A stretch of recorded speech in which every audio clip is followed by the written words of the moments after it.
This is every way to pay to win in Clash Royale explained.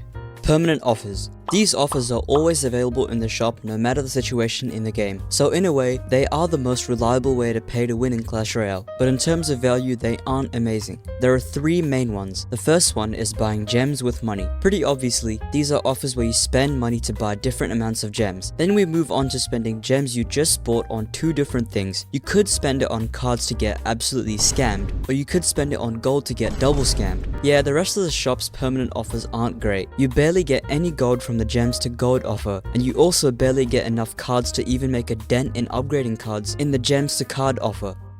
Clash Royale. The most obvious way to pay to win in Clash Royale. It's what everyone thinks of when they think of pay to win. It's essentially a huge special offer where you get different rewards as you get crowns along a path, and the rewards in between include the newest evolution, animated banners, and limited emotes. This is the only way you can get these limited emotes and banners, so if you want to get the most banners or the most emotes in the world, you are gonna need to buy the pass every season. In terms of value, the new diamond pass is not actually that terrible, as you still get almost all the rewards except the magic items from the old Clash Royale, but compared to the old Clash Royale, it's nowhere near the value. But then there's the gold pass.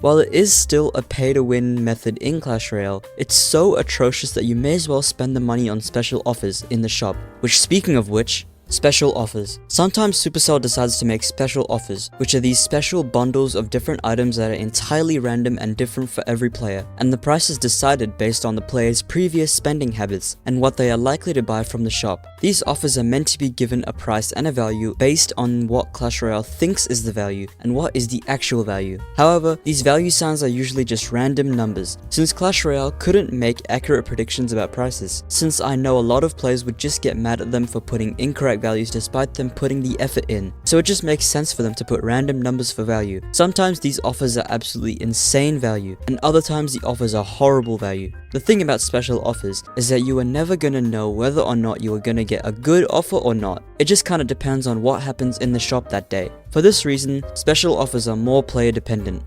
Advanced/progressive type offers. When I say progressive offers, I don't mean something like the Clash Royale where you progress along the tiers. This is a really recent type of offer that has made its way into the shop, and I think that it is one of the weirdest ways to pay to win. And it seems kind of desperate from Clash Royale to get money before the game dies, which hurts me since I love this game and it sucks to see it go out like this. Essentially, these were offers that show up on your home screen and allow you to get one free item, but to progress to the next tier, you would have to pay something, and in most cases it was horrible value. For instance, one of them was paying $2 for 2 legendary wildcards, which is pretty horrible, since you can get them for free with just 3 days of free to play from the season shop. Another good example of a bad offer squeezed between two free offers is paying $2 for a single champion wildcard, which if you have ever watched my videos on the worst offers, you would know that is pretty bad. After you pay for this though, the next tier would be another free reward. The way this offer worked was you would progress along the tiers and get more rewards, while seemingly paying less money, since you were technically getting free stuff. But I don't think anyone fell for this trap, since you were getting worse value items and you were provided with the illusion that you were getting most of it for free, when in reality you were still dropping almost $50 in total. What made this offer pretty stupid was the fact that you couldn't just claim the free offers, which keep in mind weren't even that insane. They were mostly just gold crates and magical chests. You had to pay for the paid options before you could claim the free offers. So in the end, it was just a huge attempt for Clash Royale to make free-to-play players transition to pay to win, and in my opinion, it is one of the worst ways that Clash Royale has implemented pay to win. Not only was it terrible value, but it was also pretty misleading.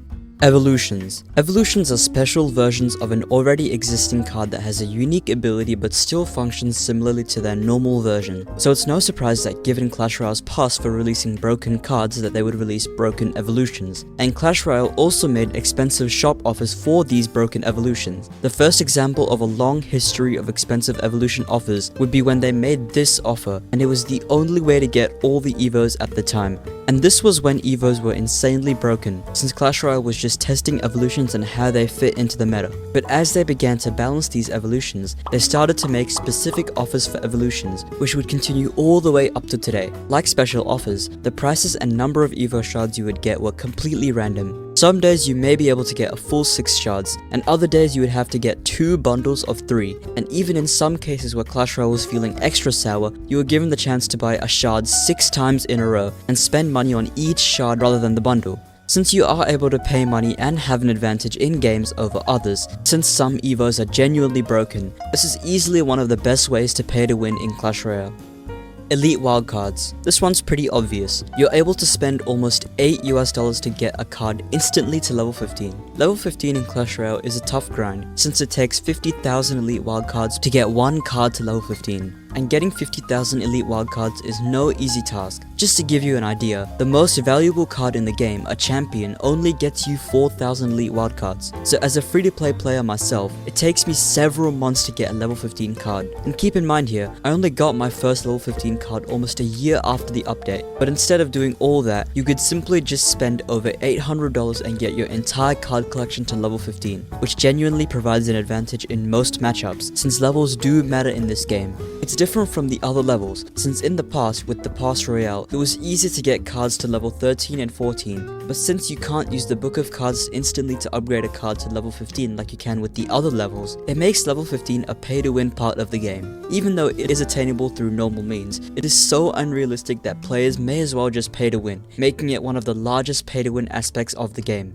Card offers. I don't know if it's just me that's noticed that Clash Royale has been making pretty broken cards recently. However, along with these broken card releases, Clash Royale also makes insanely expensive shop offers for them to instantly get leveled up to your King Tower level. It happened with the Phoenix, where lower arena players were presented the Phoenix and Monk for around $30 to $40, where they could buy a Phoenix and get it to a measly level 12 or 13, and even with the Monk to only get it to level 13, which wasn't even max level. Since the Phoenix and Monk were broken though, these lower ladder players didn't have the chance to unlock them in their lower arenas in time, and since they knew that they would get nerfed anyway, they had the chance to buy the Phoenix and push their way out of their arena. To me, this is a clear way to pay to win. And it's not just with the Phoenix this happened. When the Void was first released, there was an insanely expensive shop offer that included this limited emote, meaning that emote collectors had to buy this offer to maintain their position in the world, even though they may already have the wild cards to level up the Void. So this was just indirect pay to win. We have a limited emote that's never coming back, and you can only get it if you spend $40. I have all of these wild cards and 16 book of epics, but I'm forced to buy the cards and the gold that I don't even need for the stupid emote. Make it separate, Supercell. As y'all know, I'm competing for the most emotes in the world, and I need the 3 emotes right now in the game. Again, this happened with the Goblin Machine as well, where you can buy a fully maxed Goblin Machine for over $40, which keep in mind was already nerfed to make it a balanced card within 2 days of its release. So these players paid $40 to basically have an overpowered Goblin Machine for only 2 days. To me, this is clearly intentional as a way to make broken cards pay to win in Clash Royale. Tower Troops. I was initially going to tie this with card offers and call it troop offers, but then I realized they are entirely different ways to pay to win. The thing about Tower Troops when they first released was that you couldn't use wildcards to upgrade them, so the only way to max out the new Cannoneer was to spend, again, over $40 to get him to max level, and this price didn't even include the elite wildcards for level 15. At least with regular cards in the game, there is no restriction as to whether or not you can use wildcards on them when they are first released, so buying the offers is less attractive if you have a lot of wildcards. And when the Cannoneer was released, he was pretty strong, maybe not as overpowered as the Dagger Duchess on release, but there was a clear advantage to using him over the Princess Tower, so the only way to genuinely use him in regular competitive play was by paying for the shop offer. But even when the Dagger Duchess was released, there was an offer similar to the Cannoneer to instantly max her out. And again, this is a clear way to pay to win in Clash Royale, since it was obvious that she was a broken tower troop, and it was kinda like Clash Royale saying, buy it before it gets nerfed. First purchase discount. There are 3 types of first purchase discounts in Clash Royale nowadays. 2 of them are intended by Clash Royale, but the other one is actually an unintended way for new players to get a discount on their first purchase. Considering this was never the case literally a year ago, it's kind of insane how unique pay to win has become in Clash Royale. The first one is special shop offers that promise insane value and give you the prompt to save on your first purchase by calling it a first purchase discount. Keep in mind here, these offers are far from good value to be honest. honest, they are kinda just retextured special offers, which in itself was already such a gamble. It's Clash Royale's attempt of having more players transition from being free to play to pay to win. But then there's the other type of first purchase discount. The second one is a discount for the Pass Royale. This is something that I didn't even notice until I logged into the game recently, where you could get a discount on buying Pass Royale as a first purchase discount. Now again, this is another way for Clash Royale to break the wall between free to play and pay to win, but I'd have to imagine in the future that they will implement this into more parts of the game, maybe even in the permanent shop offers. Still a way to pay to win in my opinion, and it's the sneakiest way to get players to do it too. But there was also a first purchase credit discount for players who had logged in using the laptop version of Clash Royale. A player had discovered that there was actually a $5 coupon for a purchase due to the launch of Clash Royale on laptops, so this meant that your very first purchase on computer would have been discounted by $5. Again, even though you can technically spend no money to get an offer on less than $5, this still counts as a way to pay to win, but get a discount on your first purchase.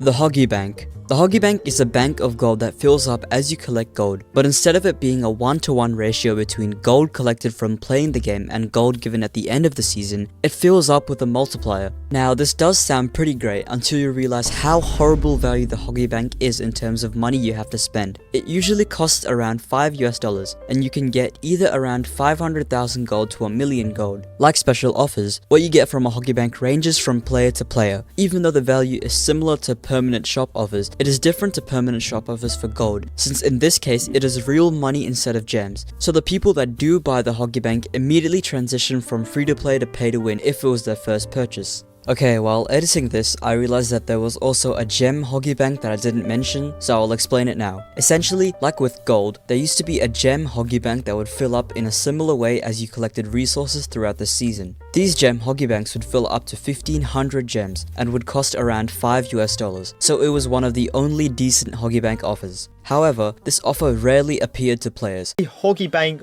but for gems. For this special Hogy Bank to appear, there needs to be a gem rush. Now the gem rush is one of the rarest events inside Clash Royale. It works like a gold rush where if you destroy their tower, instead of getting gold you get a gem. Like I said, the Hogy Bank for gems has not appeared in the game yet. So in the end, it wasn't amazing since it was so inconsistent. Gem Hogy Banks was so much more useful than gold Hogy Banks, since gems was something that was so hard to obtain without paying huge amounts of money in the game. And that's basically gem Hogy Banks explained in like 3 to 4 sentences.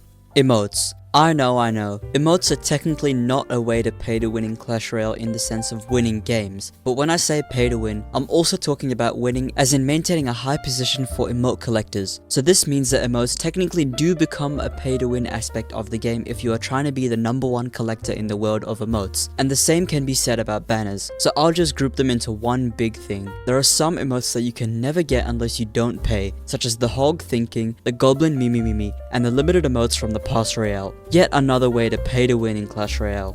Pay to enter tournaments. Way back in the earlier days of Clash Royale, there were rules against having tournaments that cost money to enter. However, there was this one league called the Royale Action League that had a season pass that cost money to remain in the league, and hence compete in the tournament. Since it was possible to earn money from winning in the tournament compared to the cost to enter the tournament, this was technically a pay to win method in the game. However, I'm pretty sure it's against the terms of service in Clash Royale, so I'll just mention it, but you can decide whether or not it is a pay to win method in Clash Royale. The refund glitch. There was an exploit in the game where you'd be able to buy items and have them refunded through the genuine refund system. And to me this is pretty scummy if a player were to do this, since they are manipulating a good feature that Clash Royale has added to the game. There was a huge scandal in 2023 when a player spent over $25,000 to upgrade their whole collection to level 15, and then refunded everything so they would still have level 15 cards, but they now had a debt of over 100 million gold, and negative values for gems as well. Even though this is an exploit, players that perform this glitch were still able to pay to win without technically spending a single cent. But I think that this is pretty unethical, and if you did this method of pay to win, your account would basically become a waste, since claiming gold offers and opening new chests would be super glitchy. I'm not too sure on specifics of what would happen to someone's account, but I do know that their experience of playing the game would be heavily altered and much worse. Nonetheless, it's still a really strange way to pay to win, and it's unintended by Clash Royale, and I think that anyone that does this deserves to have their account banned. I do have one final note to make. Even though it looks like I am hammering Clash Royale, I really want this game to make a comeback. I just made this video for fun. If Clash Royale is able to introduce more free-to-play features into the game, then it would make it really popular and really fun as it originally used to be. I hope you enjoyed this video though. Thanks for watching.